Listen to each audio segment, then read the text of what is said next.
안녕하세요. 김거희TV입니다. 박원순 서울시장과 문재인 대통령이 세트로 정말 황당한 얘기를 하고 있습니다. 박원순 서울시장은 집값 시장에 맡기면 큰일 난다. 내게 맡겨라. 이렇게 정말 어처구니 없는 얘기를 하고 있고, 문재인 같은 경우도 부동산 자신 있다. 부동산 내가 정말 자신 있다. 확실히 집값 잡을 자신 있다. 부동산 안정됐다. 안정됐다. 참 이렇게 황당한 주장을 하고 있습니다. 먼저 통계를 잠깐 볼게요. 역대 정부 임기 전반기 주택가격 상승률입니다. 문재인 정부부터 나오고 있어요. 전국적으로는 4%, 그러나 서울은 16%에 달하는 어마어마한 집값 상승률을 보이고 있습니다. 박근혜 정부 때는 전국 5.6%, 서울은 2.5%, 오히려 서울의 집값이 굉장히 안정화된 모습을 보이고 있습니다. 이명박 정부 때도 5% 정도 수준으로 전국과 서울이 비등배등하게 적당한 가격을 유지를 하고 있습니다. 노무현 정부 때 전국 가격은 조금 선방을 하고 있지만 서울 집값은 11.4% 매우 폭발적으로 올라가고 있습니다. 노무현 정부도 사실 서울의 집값을 굉장히 많이 끌어올린 정부임에도 불구하고 문재인 정부와 비교하다 보니까 야, 노무현은 양반이었구만 이런 생각이 들기까지 합니다. 그런 생각이 들기까지 할 정도로 문재인 정권이 너무 심하다. 그런데 놀랍게도 전국으로 따지면 4%밖에 안 되고 있어요. 어떻게 보면 박근혜 정부, 이명박 정부 때보다 좀 괜찮은 이런 모습을 보이고 있고 서울만 미친 듯이 오르고 있습니다. 이거 왜 이러느냐? 전국적인 집값은 괜찮은데 왜 서울, 수도권에 있는 집값만 이렇게 미친 듯이 오르고 있느냐? 그거는 규제 때문에 그렇습니다. 지금 문재인 정권에서 내놓은 규제 정책 중에서 가장 핵심적인 규제 중에 하나가 뭐냐면 집이 여러 채 있는 사람에게 세금을 많이 때리는 거예요. 집은 한 채만 가져. 여러 채 갖지 마. 이렇게 하고 있는 겁니다. 그럼 어떻게 될까요? 지방에 집을 3채, 4채, 5채 갖고 있는 사람들이 이 집을 다 팔고 서울에 있는 비싼 집 한 집만 사게 되죠. 당연히 그럴 거 아니겠습니까? 내가 지방에 집을 5개를 갖고 있어.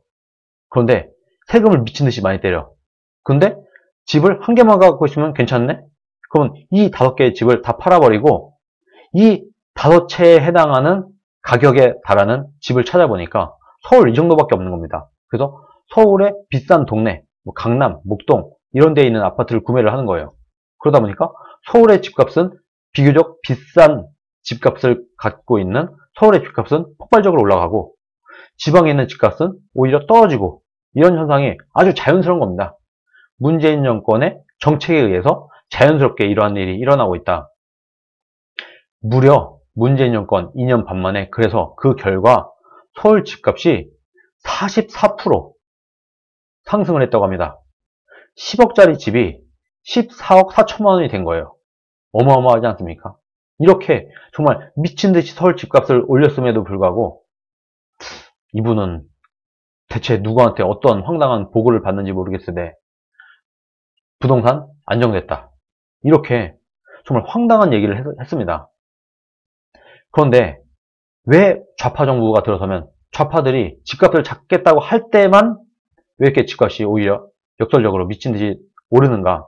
다 이유가 있습니다. 좌파들이 집값을 잡을 때 내놓는 정책이 문제인 거예요. 이 사람들은요, 크게 두 가지입니다. 규제와 세금, 보유세, 이런 걸로 집값을 잡겠다고 하거든요. 그런데 오히려 이 시장 경제에 있어서는 수요와 공급 법칙이라는 게 있습니다. 수요가 공급보다 많으면 가격은 오르고 공급이 수요보다 많으면 가격은 떨어진다. 이게 아주 기본적인 경제 상식이에요. 그런데 어떤 시장에 국가가 규제를 가한다. 그럼 어떻게 되겠습니까? 그 물건값이 예를 들어서 올해 배추값이 폭등을 했어요. 그런데 이거를 그대로 그냥 가만 냅두면 올해 배추값이 폭등을 했네? 그러면 내가 배추를 심어야 되겠다 하고 수많은 사람들이 배추를 심습니다. 그래서 내년에는 오히려 배추값이 폭락을 할 때도 있고 오히려 굉장히 싸질 때가 많았어요. 지금까지.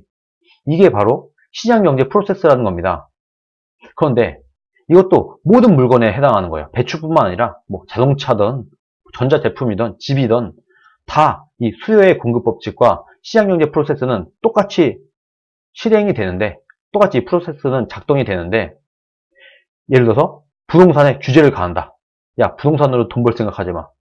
하고 국가가 부동산에 규제를 가하게 되면 공급이 말라버리게 되는 겁니다. 그래서 서울에 살고 싶어 하는 사람은 100만 명인데 서울에 있는 집이 예를 들어서 50만 개다. 그럼 당연히 집값이 오를 수밖에 없겠죠. 수요와 공급 법칙에 의해서. 서울에 있는 집값을 낮출 수 있는 유일한 방법은 공급을 늘리는 겁니다. 공급을 늘리면 우리 국민들에게 혜택이 골고루 나눠지게 되면서 시장경제에 의해서 자연스럽게 수요와 공급 법칙에 의해서 집값이 싸지게 된다. 그러면 공급을 늘리려면 어떻게 해야 되냐? 서울이나 서울 인근에 집이나 아파트를 져서 돈을 벌 수 있게 해야 되는 겁니다. 투자를 오히려 하게끔 해야 되는 거예요.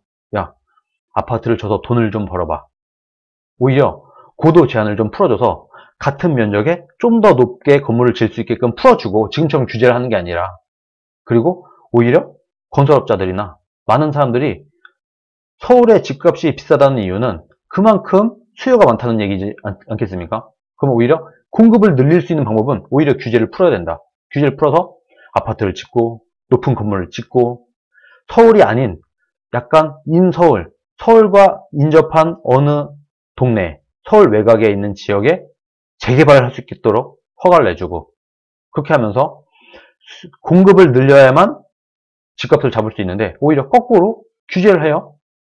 그러다 보니까 투자가 되지 않는다. 건설 쪽에 투자가 되지 않고 아파트가 새로 지어지지 않는다. 그러다 보니까 자연스럽게, 이게 자연스러운 거야. 자연스럽게 서울의 집값은 규제를 하면 할수록 더 집값은 폭등을 하게 될 수밖에 없다. 공급이 늘어나지 않으니까. 수요는 점점 늘어나는데, 수많은 국민들이 좋은 환경에서 살고자 하는 수요는 늘어나는데 그만한 집은 늘어나지 않으니까 당연히 좋은 동네, 서울, 경기, 수도권 지역에 있는 이런 집값은 오를 수밖에 없는 것이다. 근데 지금 거꾸로 하고 있으면서 부동산 안정됐다. 그리고 부동산 자신 있다. 시장에 맡기지 말고 오히려 내게 맡겨라. 이렇게 황당한 주장을 하고 있습니다. 그리고 이런 사람들이 지금 생각하지 못하고 있는 게 대체 왜 집값을 내려야 되는가? 집값을 내리는 목적이 뭔가? 이것을 지금 까먹고 있는 것 같아요. 어떻게든 집값만 내리면 그만이다. 이렇게 생각하는 것 같아요. 그래서 지금 들고 나온 게 보유세인 겁니다. 보유세를 왕창 늘려버리면 집값이 떨어지겠지. 진짜 말도 안 되는 어마어마한 보유세를 때리게 되면 집값을 잡을 수도 있겠죠. 그러나 그렇게 해서 집값이 잡아졌을 때 누구에게 혜택이 돌아가나요? 서울에 있는 비싼 집값들에 엄청난 보유세를 때려갖고 집값이 안정됐다고 칩시다. 정말 그러면 안 되지만 그렇게 해서 집값이 안정됐다. 누가 좋아지죠? 우리나라에 누가 좋아지죠?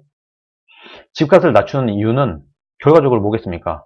우리 국민들이 더 좋은 주거 환경을 누릴 수 있게 하기 위해서, 더 싼 가격에 더 좋은 주거 환경을 누릴 수 있게 하기 위해서 집값을 낮추려고 하는 게 아니겠습니까? 그런데 보유세를 미친 듯이 올려서 집값을 잡은들, 그럼 누구에게 이 혜택이 가느냐? 누구도 좋아지지 않는다. 그냥 국가가 세금만 더 많이 가져갈 뿐이다.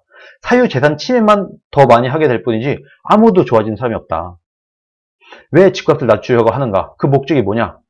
많은 수의 국민들에게 싼 값에 훌륭한 주거 환경을 제공하기 위해서 아닙니까? 그러면 공급을 늘릴 수밖에 없다.